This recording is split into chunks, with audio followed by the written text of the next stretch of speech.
सर्वांना नागपंचमीच्या खूप खूप शुभेच्छा। तर मी अशी मांडणी केलेली होती, काही नाही आमच्याकडे फक्त जिवत्या ते नरसिंह नाग जिवत्या आणि बुध बृहस्पतीचे फोटो ठेवले की त्याला पहिला पुसून घेतो कोरडं आणि पाणी धूत असं शिंपडल्यासारखं करून पाणी शिंपडून पहिला धूत नंतर धूत शिंपडून परत पाणी शिंपडून म्हणजे पंचामृतचं दूध शिंपडून तर त्या पद्धतीने शिंपडतो आणि मग शिंपडल्यानंतर ना मग अर्घ्य लावा किंवा हळदी कुंकू वाहा आणि मग ते नैवेद्य हे देतो। ते त्याच्यामध्ये नैवेद्य असतंच ती त्याला काय म्हणतात लाह्या, त्या सप्पक फुटाणे आणि शेंगदाणे, कच्चे शेंगदाणे आणि गूळ हे इकडे नैवेद्याला ॲपल ठेवलेलं आहे, तुपाचा दिवा आणि इकडे धूप रांगोळी काढलेली आहे बघा, अशी रंगीत रांगोळ्यांचं साचा पण ठेवायचं असतं, वेगवेगळे साचा म्हणजे देवांचे वगैरे पावलं वगैरे। त्यामुळं काय होतं ना आपल्याला पुढं खूप कामं असतात ना गौराईला वगैरे, म्हणजे ह्याच्यामध्ये रंगीत रांगोळी टाकलं लक्ष्मी पद्म म्हणतात त्याला, तर मग काय होतं लगेच्या लगे याच्यात रंगीत रांगोळी घातलं तर छानपैकी होतं। आणि ना रंगीत रांगोळ्या वगैरे आणून ठेवा, एवढीच मांडणी करते। आणि उपासचं कालचं आता दुपारी 1:30ला सोडले, पुरणाच्या पोळ्या करून नैवेद्य दाखवतो। आणि बघ इथे उंबऱ्याला ना उंबऱ्याची पण पूजा करताना आम्हाला मंदिरात जायचं असतं, मंदिरात जाऊन यायचं ज्यांना अगं हळदी कुंकवाचं लेपन इकडे फैल आलं असते आणि रांगोळी काढते। तर क्रिकेट खेळून यायला सुट्टी असते, त्याला नागपंचमीचं इंग्लिश मिडियमची शाळा असली तर पण सुट्टी असते, म्हणजे ट्युशनला बी सुट्टी आमची। हा ट्युशनला बी सुट्टी, आम्ही घरी जरा बसत नाही, मी बालाला आलाय जातच आला आणि दीदी साला आलाय जाती, दीदीला तर पुन्हा वेळ नसते, मला अर्धा वेळ असते हा ना, टी वगैरे अर्धा वेळ असते। आज तो खाली खेळायला गेलेला आहे, आज लई वेळ खेळला, दीदी सोबत खेळलाय, थकून आलेला आहे। तर मग सगळं आवरून झालेलं आहे माझं, तर मला ना पारणाचं करायचं आहे, मला नवरात पारणाला बसायचं आहे। बघा स्वामींचं फोटो दिसत आहे, सणवार असलं की देवांना म्हणजे छान वाटतच असेल ना। काल ती ज्योतिष सांगतात ते भाऊ, त्यांचं नाव आठवेना, तर त्यांनी म्हणत होते की त्यांच्या संगमनेरला भांडणं होतात की काहीतरी सगळं वगैरे असलं की भांडणं होतात, ते मी छान नैवेद्य देतो, मी छान नैवेद्य देतो असं बायका एकमेकात भांडत असतात। म्हणून की देवाला सर्वात भारी नैवेद्य कोणाचं असलं पाहिजे, कोणाचं माझं नैवेद्य असलं पाहिजे असं भांडणं असलं पाहिजे। आताची बायका जे स्वामी सेवेकरी आहेत तर ते देवासाठी भांडलं पाहिजे, त्याच्यात काहीच ठरणार नाही बा, असं वाईट असं काहीच ठरणार नाही। म्हणजे आपण देवासाठी भांडतो, देवासाठी ईर्ष्या करतोय की आपल्याला इतरांपेक्षा उत्तम सेवा करता आलं पाहिजे, इतरांपेक्षा जास्त काहीतरी देवाला देता आलं पाहिजे, देवालाही आवडलं पाहिजे। आणि दररोज देवाला वेगवेगळे पदार्थ छान छान मिळालं तर कोणाला आवडणार नाही।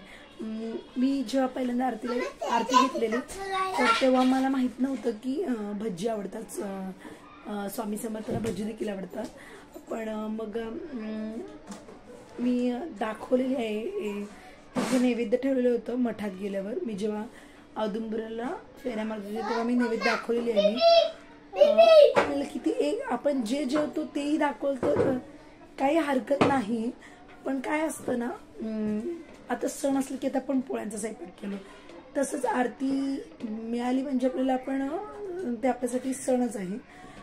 त्या दिवशी मला लवकर पोचणं खूप गरजेचं वाटत होतं आणि मग मी ना काय केले, मग मी फास्ट पटपट केले जसं होईल मला तसं, आणि अक्षरशः दम टाकत गेले, मी पोचले आणि म्हणले स्वामी तुम्हीच मला पोचून घ्या, तरी 6 वाजून गेले ते माझ्यामुळे आता लेट झालं।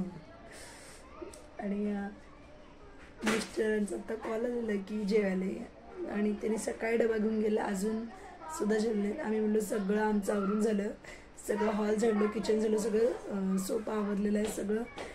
आम्ही चक्काचक गॅस कट्टा दाखवले, व्हिडिओ कॉलिंग करून दाखवलं. आता मला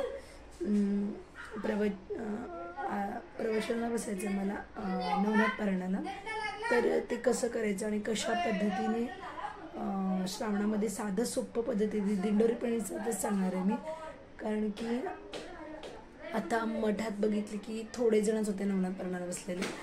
नवनाथ पारायण करणं का गरजेचं आहे आणि कशासाठी करायला पाहिजे तर सगळ्यांना माहीतच असेल.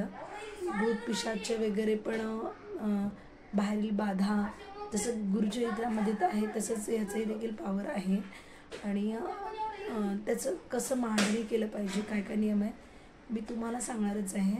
पण तत्पूर्वी मला हे सांगायचं की तुम्ही सपोर्ट करत असता आणि तुम्हाला आवडत असतं पण मग तुम्ही लाईक करत नाही.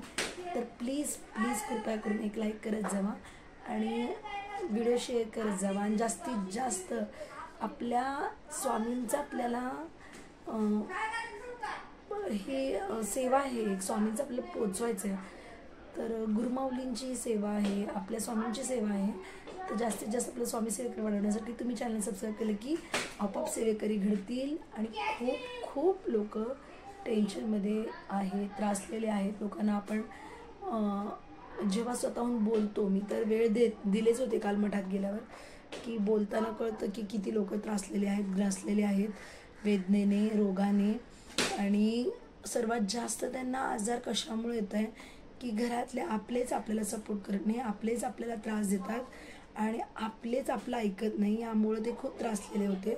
तर अशा अवस्थेत आपण काय केलं पाहिजे, मला जेवढं माहिती मिळेल मी देवळंग ताईंना विचारत असते. मला जे सवड, अजून मी नवीनच आहे तर मी जेवढं मला माहिती तेवढं सांगण्याचा खूप प्रयत्न करीन.